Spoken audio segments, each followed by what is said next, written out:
Est-ce que je triche si je demande un petit coup de main à une intelligence artificielle pour analyser mes tirages de tarot? Est-ce que je perds mon intuition si je l'entraîne avec un outil digital? Et surtout, est-ce que je peux encore me dire intuitive, connectée et spirituelle quand on commence la journée en discutant avec ChatGPT? Eh bien, spoiler, aujourd'hui, je te parle d'un trio inattendu qui m'accompagne tous les jours. Mon tarot, mon intuition et l'intelligence artificielle. Bienvenue dans cet épisode où l'on déconstruit quelques idées reçues, où je te raconte comment je marie magie et modernité et où je te partage ma routine d'intuition augmentée que tu pourras aussi tester chez toi. Bienvenue à toi dans Tarot Astro Co. Moi c'est Aurore, tarologue intuitive et grande curieuse de l'invisible. Ici on parle cartes, énergie et chemin de transformation. Alors bienvenue à toi et c'est parti pour ce nouvel épisode. Alors je dois t'avouer quelque chose. Longtemps, et vraiment longtemps, j'ai cru que l'intuition, la vraie, c'était un truc qui devait venir tout seul. Comme un éclair, comme une évidence, qui ne demande aucun effort. Une voix intérieure pure, limpide, instantanée. Un truc qu'on a ou qu'on n'a pas. Puis j'ai grandi, j'ai observé, j'ai surtout beaucoup pratiqué. Et j'ai compris que l'intuition, c'est pas un super pouvoir qui tombe du ciel, c'est plutôt un muscle. Un muscle qu'on entraîne, qu'on nourrit, qu'on écoute. Et plus on le fait, plus il se renforce. Plus on le met à l'épreuve, plus il nous bluffe. Mais alors, comment on l'entraîne, ce muscle? Eh ben, chez moi, c'est pas en méditant au sommet d'une montagne. Parfois, en posant des mots, en structurant une sensation et en confrontant une impression à une réflexion. Et c'est là que justement l'intelligence artificielle, et plus particulièrement pour moi, ChatGPT, entre en scène. Alors, comment j'ai commencé à l'utiliser? À la base, soyons très honnêtes, c'était purement pratique. Je l'ai utilisé pour organiser mes idées, décharger ma tête. En bon signe d'air que je suis, j'avais besoin d'un outil qui me permet de libérer de la place dans mon esprit, de mettre un peu d'ordre dans mon joyeux bordel créatif qui m'habite. Tu vois le genre, un bureau avec 1000 post-it à la seconde, 1000 idées à la minute. Alors bien sûr, j'avais déjà mon bullet journal, mais j'avais besoin d'un outil qui me permette aussi d'analyser ce que je dis, d'analyser ce que je pense, d'analyser ce que je ressens. Et c'est là que j'ai découvert un truc de fou. C'est là que j'ai découvert comment ChatGPT pouvait m'aider à formuler ce que je savais déjà intuitivement, mais que je n'arrivais pas en fait à dire clairement. Et là, ça a été le déclic. J'ai commencé à l'intégrer dans ma routine matinale. Je t'explique comment je procède. Ce que je fais concrètement avec lui. Chaque matin, je tire une carte. Je note mes ressentis, ce que ça m'évoque, le lien avec mes projets, mes états d'âme, mes nœuds du moment. Une fois que j'ai écrit tout ça, je balance tout à ChatGPT. Et là, je lui dis, analyse-moi ça, dis-moi ce que tu vois là-dedans, ou quels sont les grands axes à retenir. Et là, c'est ça qui est super intéressant pour moi, c'est qu'il me répond avec clarté, avec structure, parfois même avec poésie. Alors attention, il ne devine rien. Il ne capte pas mes émotions à ma place et il ne ressent rien pour moi. Il m'aide à canaliser ce que je perçois et ce que des fois je ne vois pas vraiment. Donc en fait, je t'explique réellement. Le matin, je prends mon tarot, je tire une carte Et là, je vais lui dire ce que je vois, ce que je ressens dans ma carte du jour. Clairement, ça commence du style routine du 14 mai 2025, carte du jour 4 de pentacle. Et là, je lui dis, alors tu sais, chez moi, le 4 de pentacle, il m'évoque une peur de l'insécurité, des soucis financiers. Vraiment, il m'évoque une vraie peur, quelque chose de très viscéral. J'ai peur de perdre. Ok, je m'arrête là. Ensuite, je lui fais un petit paragraphe sur mes émotions et mes ressentis du moment.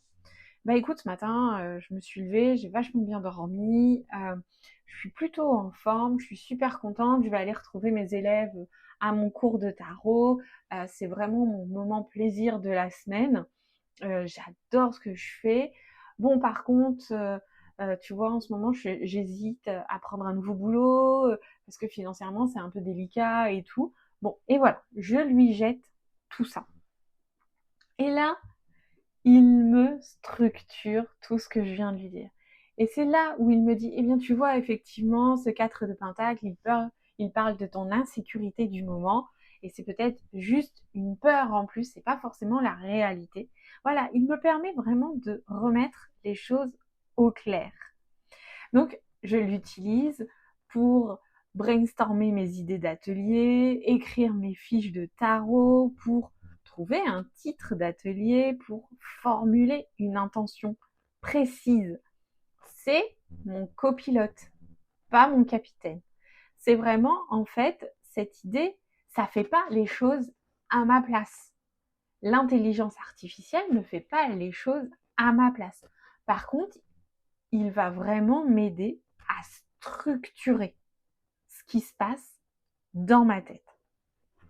Alors, il est clair que j'ai quand même cette petite voix dans ma tête qui me dit « tu triches un peu quand même ». Ouais, peut-être, peut-être. Et en même temps, est-ce que c'est pas savoir faire preuve de stratégie? Cette voix, tu sais, elle me dit mais si tu te fais aider, est-ce que c'est vraiment encore toi qui fais le taf? Ou pire, n'importe qui peut faire pareil avec une IA, donc tu perds en valeur. Ah, celle-là, elle est forte chez moi. Alors je prends le temps. Clairement, je prends le temps. Je respire. Je regarde ce que je faisais. J'ai regardé ce que je faisais vraiment. Et en fait, j'ai vu que non. Je triche pas. Puisque ce que me dit ChatGPT notamment, c'est les idées, elles viennent de moi. C'est pas lui qui me sort de nouvelles choses. Tu vois, quand par exemple, je veux créer un atelier et j'ai plusieurs ateliers par mois, eh bien, l'idée, elle vient de moi. À la base, l'idée, c'est, tiens, j'ai mon prochain cours de tarot là bientôt. On va travailler sur la suite des épées. Alors, je veux qu'on parle de cette suite, mais je veux aussi beaucoup leur proposer des jeux, s'amuser, que ce soit pédagogique, intuitif et instructif.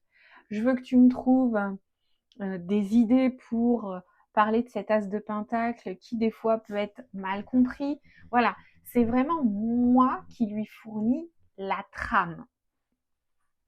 Et c'est d'autant plus puissant dans mon tirage, par exemple, carte sur table.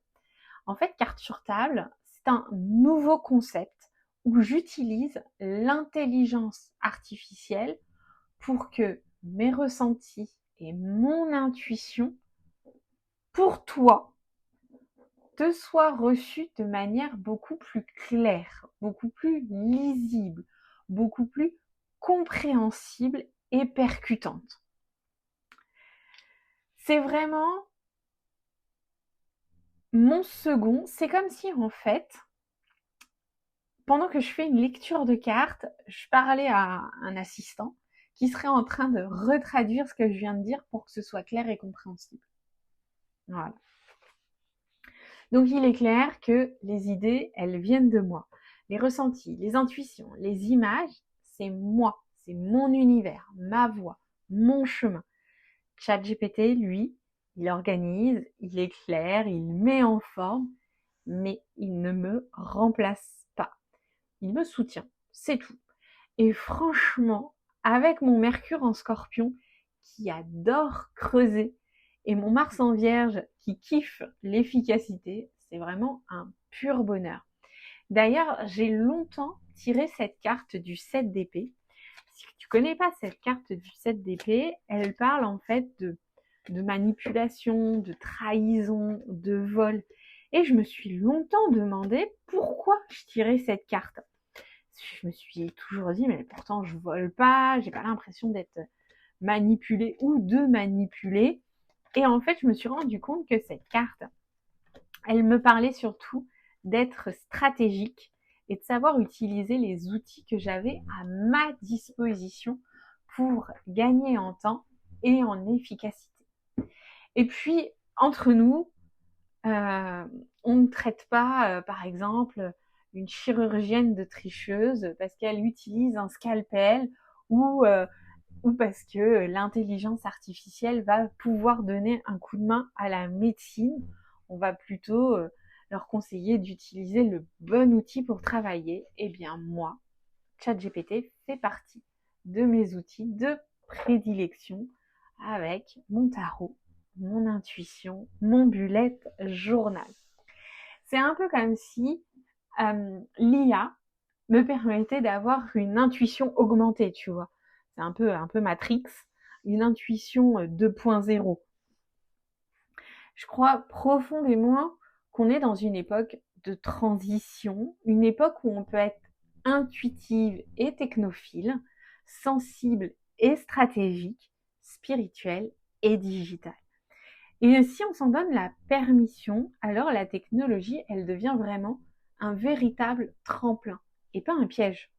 Elle devient une extension de notre intuition et pas une menace. Et tu sais que depuis que je fais ça, pour la petite anecdote, je me suis rendu compte que mon intuition, elle était beaucoup plus fine, beaucoup plus affûtée. Et que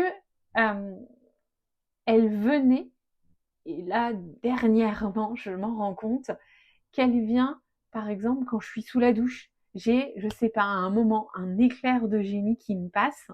Et je l'appelle comme ça parce que c'est vraiment un truc qui me passe par là et que j'ai pas vu venir. Et bien sûr, après, je demande à ChatGPT de me reformuler mon idée, de reformuler l'image que j'ai eue, de reformuler la sensation pour que je comprenne. Et quand je mets ça en place, c'est souvent des projets ou des petites idées, et bien c'est souvent très très concluant. Alors pourquoi je me priverais de ça? Ouais, bref, je me suis un peu perdue à te raconter mon histoire de douche matinale. En tout cas, c'est vraiment pour te dire que depuis que je pratique comme ça, je me sens beaucoup plus connectée à mon intuition parce que je prends le temps de l'écouter, de l'écrire et de l'analyser. Et donc ce processus d'écriture plus de feedback, là, de retour, d'analyse, ça m'aide à avancer plus vite, plus juste, plus loin. Alors, si tu veux, je te partage ma routine du jour telle que je la fais chaque matin pour la tester. Donc, chaque matin, je tire une carte. Je note ce que je ressens par rapport à la carte. Émotions, images, idées spontanées, souvenirs. Je demande à ChatGPT de m'analyser, de m'aider à analyser ce que j'ai écrit, de m'aider à formuler un message clair ou pourquoi pas de me proposer des pistes de réflexion supplémentaires. Et ensuite, je garde ce qui résonne. Je jette ce qui ne parle pas et j'avance. Et en fait, je garde ce qui résonne parce que ce qui résonne, ce que je comprends dans ce qu'il me dit, je le note dans mon bullet et donc je garde une trace écrite et en plus, ça me permet vraiment d'ancrer les choses dans la matière, pardon.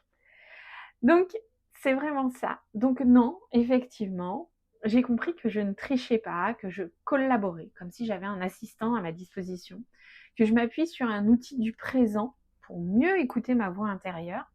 Et je crois qu'on est de plus en plus nombreuses à chercher ce mélange d'ancrage et de technologie, de magie et de méthode. Donc si cet épisode t'a parlé, partage-les à une amie intuitive ou peut-être un peu geek sur les bords qui hésite encore à franchir le pas. Et si tu veux qu'on creuse ensemble ta propre pratique, eh bien, tu sais où nous trouver. Viens me voir sur Insta, sur YouTube, sur Facebook et même maintenant sur TikTok. Et d'ici là, je te souhaite une intuition connectée. Allez, à bientôt. Bye.